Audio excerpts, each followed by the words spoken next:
Сайн байцгаана уу, намайг Эрдэнэт гэдэг. Би стартап Монгол байгууллагад ажилладаг. За миний хувьд сүүлийн 10 гаруй жил стартап, инновац, хөрөнгө босгох чиглэлээр ажиллаж байгаа юм туршлагатай хүн байна. Тэгэхээр би өнөөдөр та бүхэндээ өөрийнхөө туршлага дээр үндэслээд гарааны бизнес, стартап эрхэлж байгаа хүн болгонд хамгийн чухал асуудлуудын нэг болох санхүүжилт босгох сэдвээр зөвлөгөө өгье. За тэгэхээр санхүүжилт босгох хэд хэдэн их үүсрүүд байдаг. За тэдгээрээс би та бүгдэд дурдъя. За хамгийн ихний их үүсвэр бол bootstrapping буюу альва бизнесийг хийхэд бол заавал санхүүжилт шаардлагагүй үе гэж байдаг.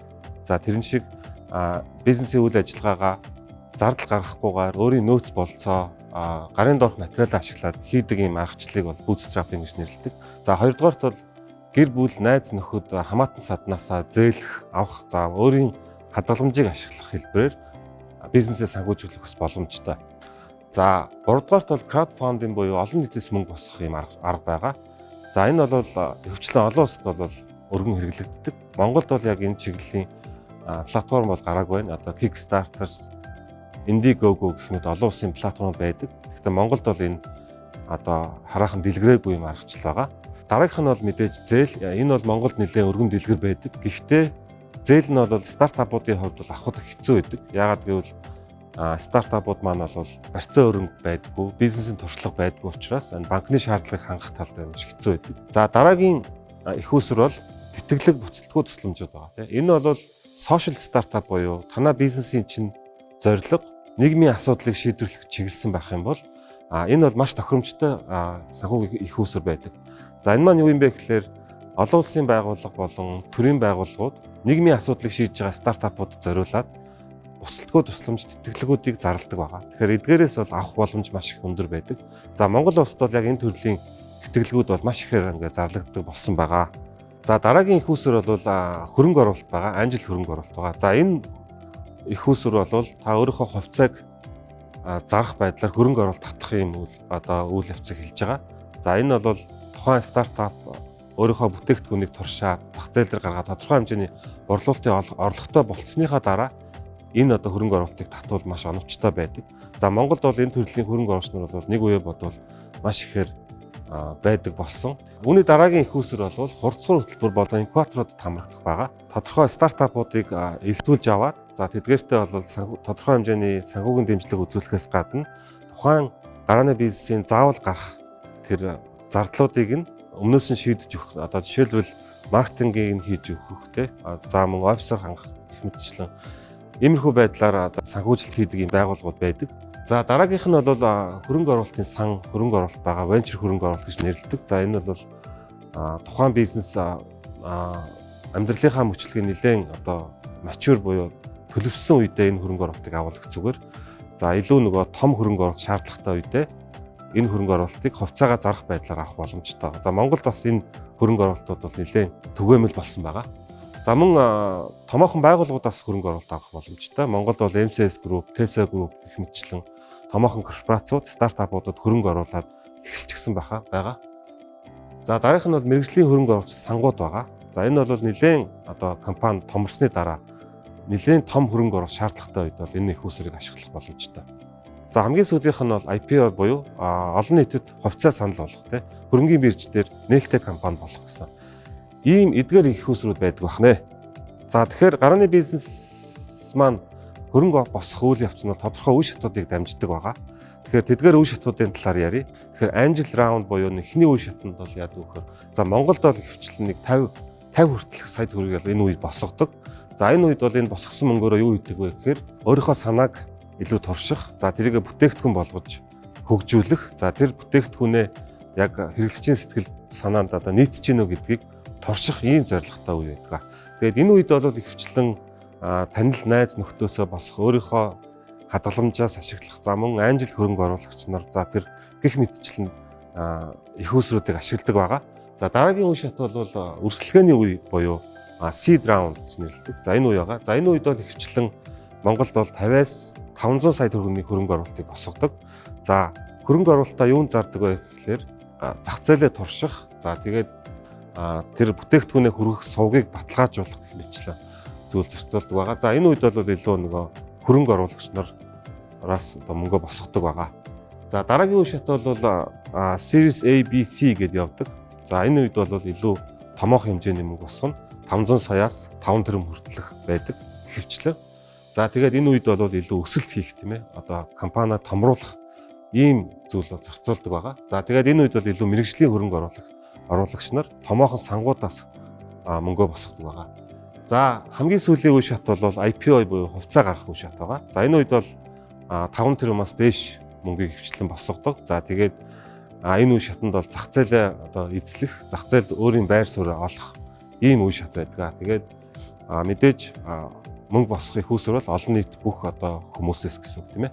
Энэ зурган дээр болохоор одоо саяын миний ярьсан гарааны бизнесийн үе шатуудыг одоо санхүүжилт босгох үе шатуудыг харуулсан байна. Тэгэхээр энэ дээр энэ зурган дээр цэнхэр зураасаар бол тухайн одоо гарааны бизнесийн одоо эрсдлийн түвшинг харуулсан байна. Тэгэхээр үе шат маань ахих тусмаа тухайн бизнесийн эрсдэл бол буурж идэг. Тэр утгаараа хөрөнгө оруулалтын хэлбэрүүд тэг хэмжээнүүд ч гэсэн нэмэгдэж идэг. За мөн орлого ашиг ч гэсэн нэмэгдэж идэг байгаа. За тэгэхээр санхүүжилт босгоход бол анхаарах хэд хэдэн зөвлөгөөнүүдийг өгье. Та бүгд Shark Tank нэвтрүүлэг дээр үзсэн баг те. 5 минутын дотор багтаагаад pitch тавиад тэгээд нөгөө хөрөнгө оруулагчд нь за би хөрөнгө оруулъя гэд ингээд болцдог зүйл ерөөсөө биш. Энэ бол яг мөсөн уулын зөвхөн орой хэсэг нь байгаа. Тэгэхээр тэрнээс өмнө болон дараа маш олон зүйлүүдийг хийх шаардлагатай байдаг те. Гарааны бизнес эрхлэгч нар за үүсгэн байгуулагчдын хувьд бол нэлээд хугацаа зарцуулах шаардлагатай байдаг. За яг ингээд жишг гэх юм бол 6-аас 10 сарыг зарцуулдаг энэ дунджаар.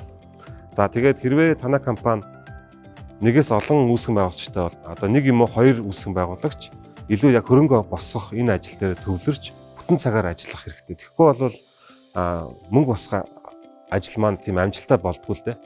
Хөрөнгө босгохдоо хөрөнгө босгох төлөвлөгөөгөө гаргах хэрэгтэй. За хөрөнгийг одоо яг хизээ авах вэ тийм ээ? Ямар хөрөнгийг авах вэ?